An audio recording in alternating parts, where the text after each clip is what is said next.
El 7 de junio de 1970, en el Estadio Azteca, 70,000 gargantas mexicanas rugen en las tribunas, en su propia casa. Pero entonces ocurre lo impensable. El árbitro egipcio Ali Kandil pita una falta. Es una falta a favor del Salvador en su propio mediocampo. El balón es salvadoreño, pero el delantero mexicano Aaron Padilla ignora el silbato, toma la pelota, cobra el tiro libre que no le corresponde y manda un centro al área. Javier El Chalo Fragoso recibe y la mete al fondo de la red. Gol para México. Lo que sigue no es fútbol, es un estallido de furia e incredulidad. Los jugadores salvadoreños corren desencajados a rodear al árbitro. Le gritan en la cara, gesticulan, le exigen justicia en un idioma que el egipcio no entiende o decide no entender. El referee apunta desesperadamente al centro de la cancha. El gol es válido. La trampa se ha consumado legalmente ante los ojos del mundo.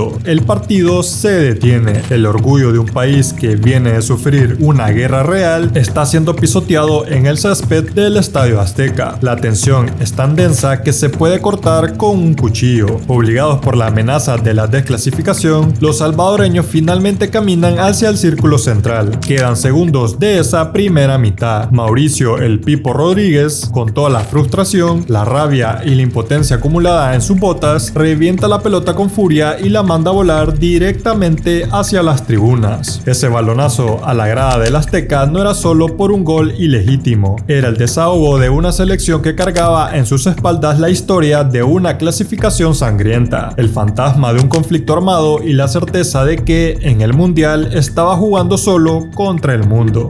Ese balonazo a la grada no nació de un simple berrinche futbolístico o el escape de una olla de presión social y política que llevaba décadas acumulando vapor en Centroamérica. Como llegó la pequeña República de El Salvador, un país de apenas 21,000 kilómetros cuadrados, a jugar el torneo más importante del planeta con los nervios completamente destrozados? La respuesta no está en las canchas de entrenamiento, sino en las fronteras. Para 1969, más de 300,000 campesinos salvadoreños vivían y trabajaban en Honduras, huyendo de la falta de tierras en su propio país. Pero la crisis económica y una severa reforma agraria en Honduras convirtió a estos migrantes en el chivo expiatorio perfecto. Comenzaron las persecuciones, las expropiaciones y las deportaciones masivas. Familias enteras lo perdieron todo de la noche a la mañana y regresaron a El Salvador con las manos vacías y los cuerpos golpeados. La tensión entre ambos gobiernos era total. La diplomacia estaba muerta. La prensa de ambos lados alimentaba el odio nacionalista día tras día, preparando a las masas para un choque inevitable. El ambiente social era insoportable. Una chispa bastaba para hacer arder la región, y entonces el destino de la geografía y el sorteo de la FIFA decidieron que, en junio de ese mismo año, El Salvador y Honduras tenían que enfrentarse cara a cara en una serie de eliminación directa por el boleto del Mundial de México 70. La pelota dejó de ser un juego, se convirtió en la continuación de la política por otros medios. El Salvador se jugaba la vida en 3 partidos donde perder no era una opción, bajo la sombra inminente de los fusiles. En junio de 1969, la eliminatoria hacia México 70 se convirtió en una trilogía de fuego, odio y fútbol. 3 partidos que cambiaron la historia de 2 naciones para siempre. El primer capítulo se escribe el 8 de junio en Tegucigalpa. El ambiente para la selección salvadoreña es hostil desde el primer minuto. La noche anterior al partido, una marea de aficionados hondureños rodea el hotel de la selecta. Rompen ventanas, arrojan piedras, revientan cohetes y hacen sonar caracolas y bocinas durante toda la madrugada. El plan funciona. Los jugadores salvadoreños entran a la cancha sin haber dormido un solo minuto. Honduras gana 1-0 con gol agónico en el último suspiro. Mientras tanto, el 15 de junio en el estadio Flor Blanca, el segundo capítulo es un infierno para Honduras. La delegación visitante tiene que ser escoltada por el ejército en carros blindados. En el hotel de los hondureños rompen los vidrios y arrojan comida descompuesta. El Salvador destroza en la cancha a una selección hondureña aterrorizada con un contundente 3-0. Pero lo peor ocurre afuera. Los hinchas hondureños son perseguidos, sus autos son incendiados y la violencia en las calles deja decenas de heridos. Los futbolistas visitantes se salvan la vida huyendo directamente al aeropuerto en camiones militares. Con la serie empatada en puntos, la FIFA dicta que el tercer y definitivo partido se juegue en terreno neutral. El estadio está Azteca de la Ciudad de México el 27 de junio. En este partido, El Salvador y Honduras se juegan el orgullo en 90 minutos que se extienden en una prórroga de infarto. Con el marcador empatado 2-2 y las piernas acalambradas por el cansancio, aparece el Pipo para anotar el 3-2 definitivo en el tiempo extra. El Salvador clasifica a su primer mundial. Mientras los jugadores salvadoreños celebran con lágrimas en los ojos sobre el césped del Estadio Azteca, en las fronteras reales el destino ya estaba sellado. Ese mismo día, El Salvador rompe de manera definitiva toda relación diplomática con Honduras. La pelota ha dejado de rodar. Los ejércitos están en posición de combate. La guerra es inminente. El 14 de julio de 1969, solo 17 días después del pitazo final en el Estadio Azteca, la ficción del fútbol se convirtió en una sangrienta realidad. Los estadios quedaron vacíos y los cuarteles se abrían. Da inicio la llamada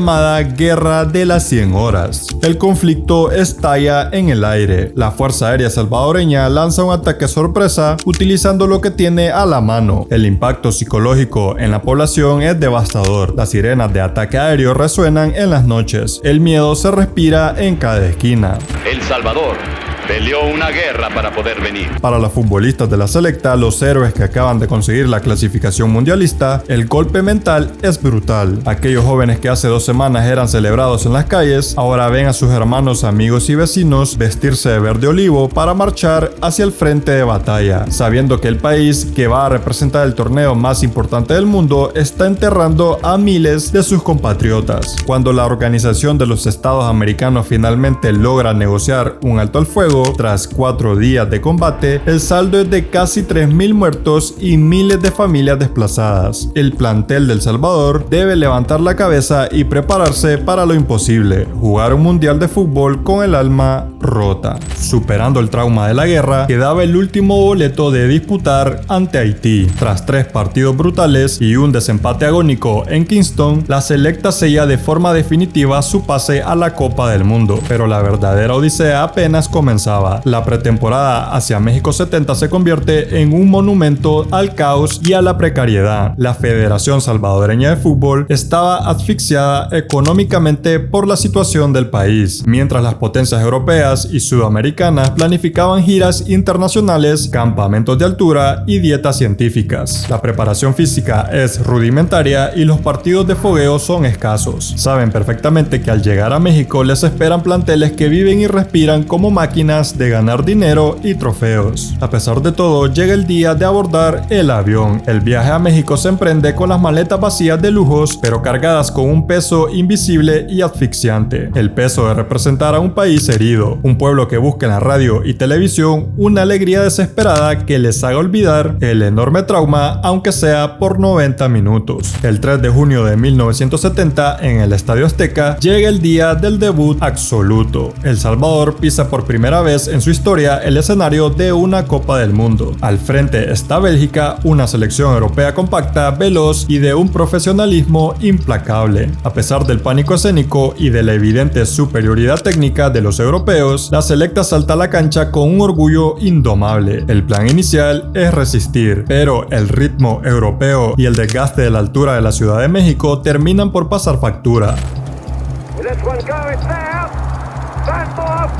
Al minuto 12, Van Moor rompe el cerrojo salvadoreño y anota el 1-0. Lejos de desmoronarse, la selecta sigue peleando cada balón como si fuera el último. La resistencia dura hasta el segundo tiempo, cuando el cansancio acumulado dobla las rodillas de los centroamericanos. Al minuto 54, el mismo Van Moor firma el segundo gol, y justo antes del cierre, en el minuto 62, un polémico penal sella el 3-0 definitivo, cerrando el debut con derrota.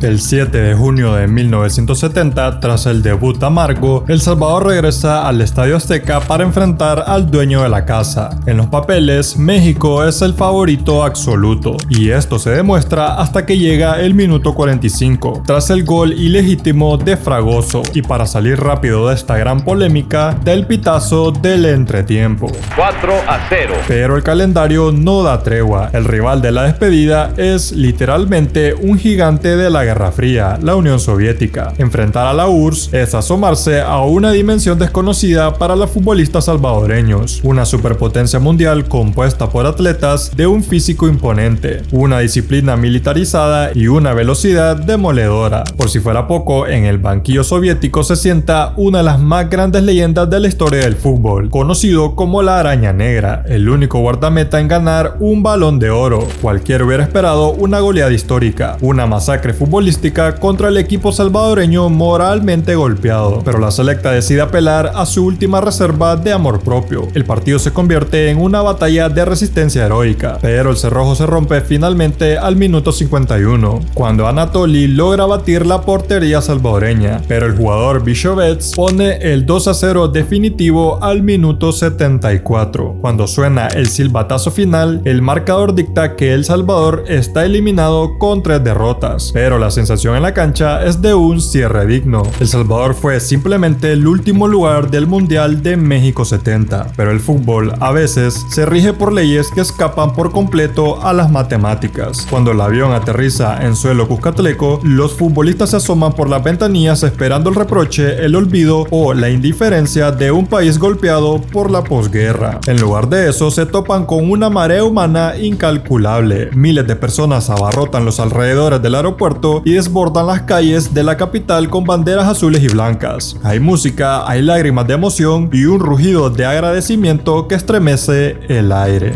Muchas gracias por haber llegado hasta esta parte del video, y si te ha gustado el contenido puedes apoyarme con un like y así nos estaremos viendo en una próxima historia.